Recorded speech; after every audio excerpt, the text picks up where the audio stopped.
Katie from Scandinavian Today. On this week's episode of a cooking show, I thought to make a frozen Kit-Kat cake. 2 reasons.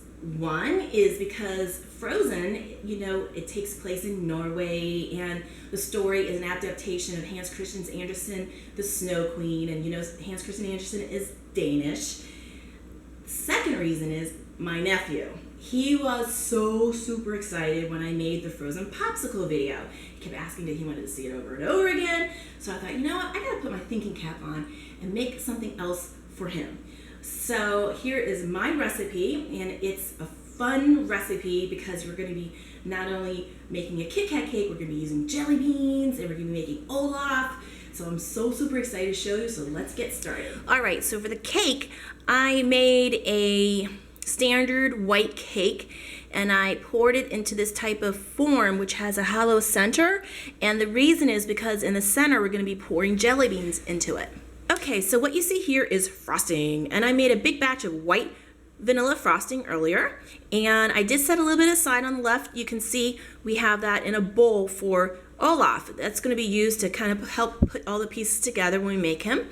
And on the right hand side we have kind of an aqua-blue frosting, and I used about 10 drops of blue food coloring to get me the aqua color, which is going to go great with the jelly beans. And then to stay color coordinated, I've chosen white chocolate Kit-Kat bars, and you'll want to have about 12 to 14 Kit-Kat bars. If you prefer to have milk chocolate, then you can use that instead, but I think this is going to go great for the cake.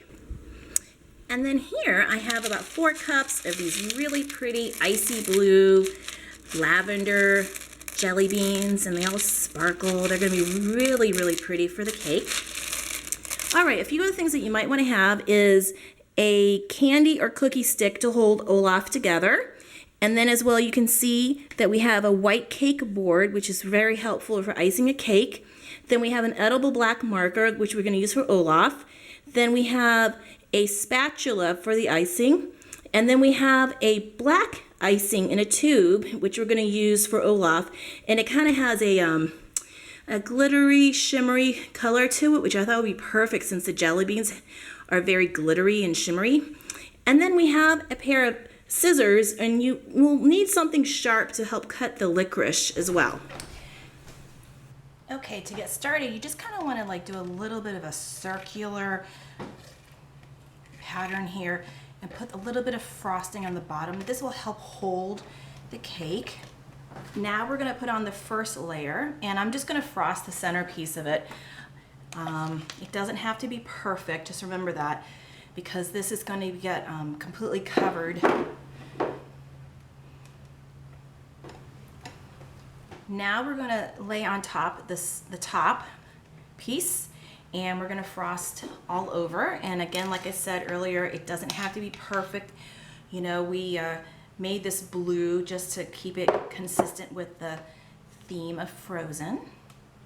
But this will entirely be covered up once this with Kit Kats and all the yummy other goodies. Now we're adding frosting on the side of the cake. The frosting is going to be a glue for the Kit Kats. Okay, so now this is completely covered up. All right, so now we're ready to add the Kit Kats along the sides of the cake. And what you do is you break it in 2, and you just gently put it against the cake and just press it in. Remember, the frosting is the glue. So there we go. Do it again. Break it in half and just gently press it against the side of the cake. Here's some more.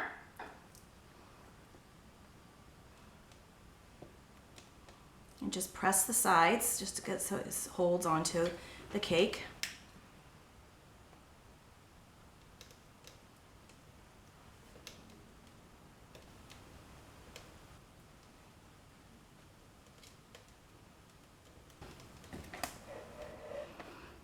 Okay, let's add in the jelly bellies. And as you can see, we filled it all the way to top, and we're going to add in some more.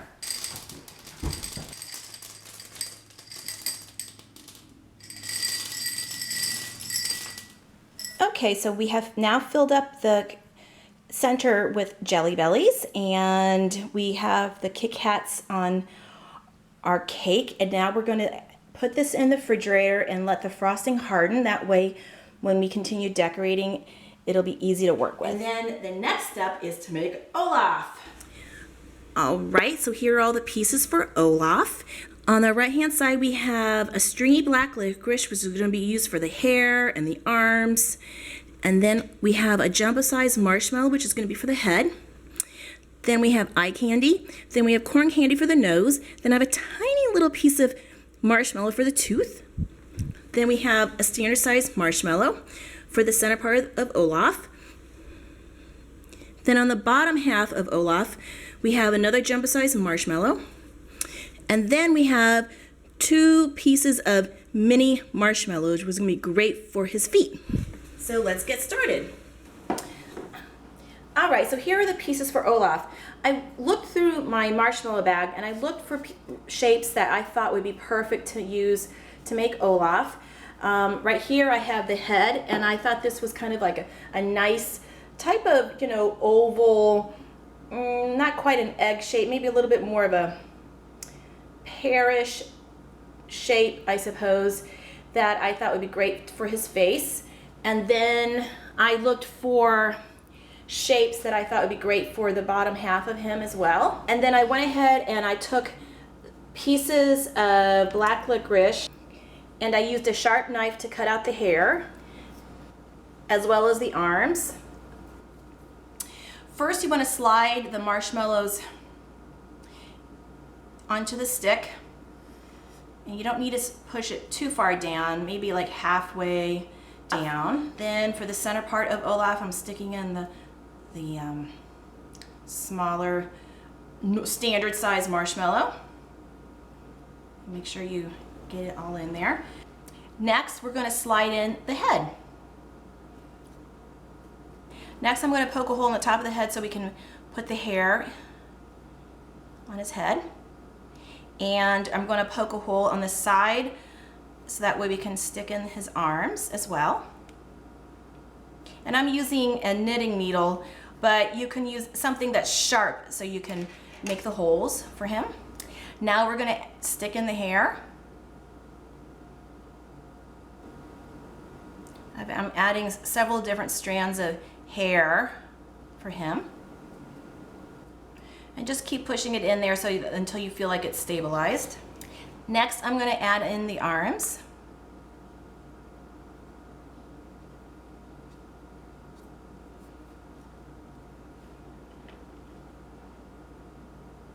And here's the other one.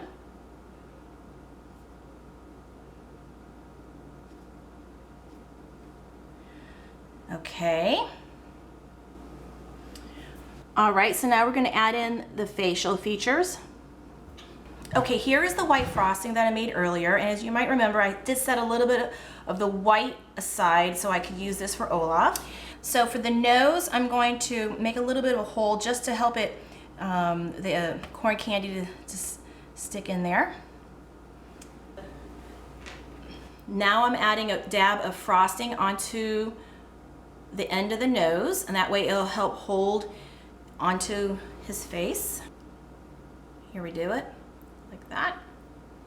There we go. You don't, like I said, you don't have to push it too far in there. Next we're going to do the eyes, and you just put a dab of frosting on the back of the eye, and you kind of put it close to his nose like that.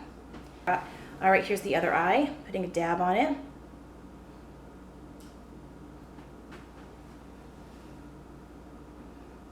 There we go. There, look at it. So cute. And just push it down to make sure it stays in place. All right, so I've turned Olaf around so I can easier draw this because I'm right-handed. And I have a fine tip edible marker that we're going to use for his mouth, and I'm going to use it as more of an outline for him. And it doesn't have to be perfect. Just a nice smile.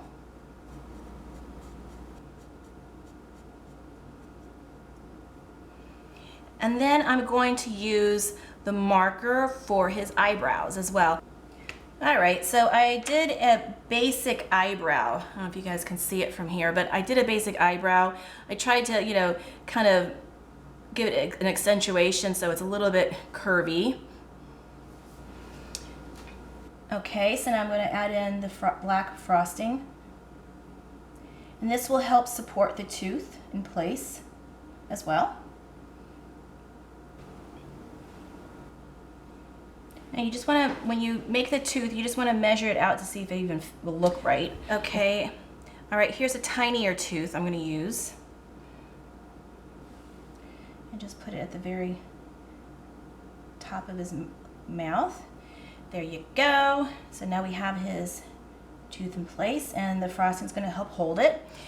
Now we're going to do a little dot here and 2 more here. And then I'm going to add in the sparkling black frosting as well. Okay, 1 more dot and then we're almost done. All right, so let's insert Olaf and just find a really pretty home for him. And then if you like, you could add a winter or frozen ornament on the cake. And here I have a Christmas tree, which I thought would be cute for Olaf. And as well, I have a really pretty ribbon tied around the Frozen Kit-Kat cake, which is a really cute way to serve the cake. So if you choose to have a Kit-Kat cake where there's jelly beans coming out of the cake, then just cut a slice out and layer the jelly beans all the way to the top. And the last step is to put the feet onto Olaf. I'm using the white frosting to secure his feet on here. Okay, now I'm going to do the other foot and put it on this just enough so you can get it to secure. Here we go. And if you want, you can add a few more jelly beans to kind of spruce it up, to fill in the gaps where there aren't any jelly beans if you need to. All right, so here we have 2 different versions of a frozen Kit-Kat cake. One is that we have jelly beans coming out of the Kit-Kat cake, and that's the one on your left-hand side. And I'm turning the turntable right now so you can see that.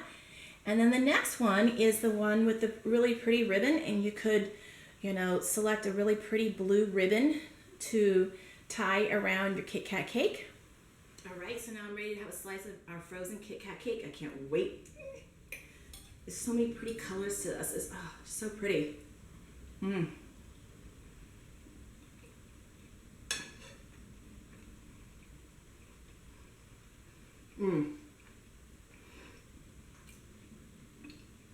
And textures too. There's a lot of different textures going on with this. It's the jelly beans, you got the Kit Kat, you got the frosting, you got the cake. This is such a good, fun cake to make. So I hope you guys enjoy spending time with me. I definitely enjoy spending time with you guys. And Skull, have a great week. And see you later, guys. Bye. Please subscribe.